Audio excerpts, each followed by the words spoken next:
اعوذ باللہ من الشیطان الرجیم، بسم اللہ الرحمن الرحیم۔ ابھی میں مشاہد حسین سید صاحب، جو کسی زمانے میں پنجاب یونیورسٹی کے لیکچرر تھے اور وہاں سے ترقی کرتے کرتے نواز شریف کی کابینہ میں وزیر اطلاعات بھی بن گئے، وہ بلا شبہ بڑے اچھے دانشور ہیں۔ ان کی گفتگو سن رہا تھا تو اس سے مجھے ہوئی تو قدرے مایوسی ہے کہ ایک امریکہ جا رہا ہے، مطلب ادھر سے افغانستان سے، لیکن رشیا عالمی طاقتیں، رشیا، چائنا اور کچھ اور ممالک گھس رہے ہیں افغانستان میں۔ یہ صرف افغانستان کی بدقسمتی نہیں ہے، پوری عالمی اسلامی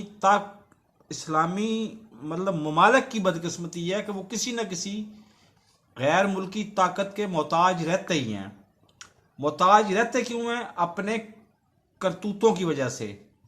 اب طالبان دن میں کوئی 500 دفعہ کہتے ہیں کہ جی ہم پرامن رہیں گے، لیکن کوئی ان کی بات پہ یقین کرنے کو تیار نہیں ہے، بشمول میں ان کی بات پہ یقین کرنے کو تیار نہیں ہوں کہ جب ان کے ہاتھ میں طاقت آ گئی تو کیا یہ واقعی پرامن رہیں گے؟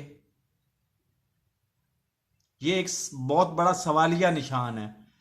تو ان حالات میں چائنا گھسے گا ترقی کے نام پہ، رشیا گھسے گا افغانستان کے دفاع کے نام پہ، اور پھر وہی مطلب بظاہر سیدھی جنگ تو نہیں ہوگی، لیکن مطلب ادھر وہی محتاجی پھر شروع ہو جائے گی۔ تو بہرحال ہمیں دعا کرنی چاہیے، اجتماعی دعا کرنی چاہیے کہ اللہ تعالی ہمارے کردار کو اس قابل بنائے کہ ہم پرامن خود رہنا سیکھ سکیں اور معاشی خود مختاری ہم حاصل کر سکیں۔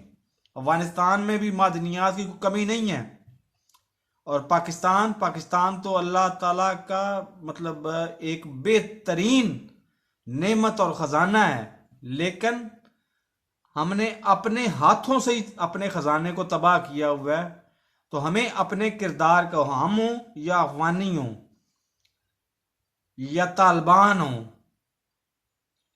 ان کو اپنے کردار کے اندر جھانکنا چاہیے، اپنے گریبان کے اندر جھانکنا چاہیے، اور ان کو کوشش کرنی چاہیے کہ وہ کم سے کم عالمی طاقتوں کے محتاجی کم سے کم اختیار کریں، کم کرتے کرتے اس کو ختم کرنے کی جدوجہد کریں، نہ کہ ایک دوسرے کے ساتھ جس طرح سے صدیوں سے یہ لڑتے آ رہے ہیں اور آگے بھی یہ لڑتے ہی رہیں، اور پھر اب امریکہ گیا ہے، پھر رشیا جائے، پھر چائنا آ جائے، پھر اور آ جائے۔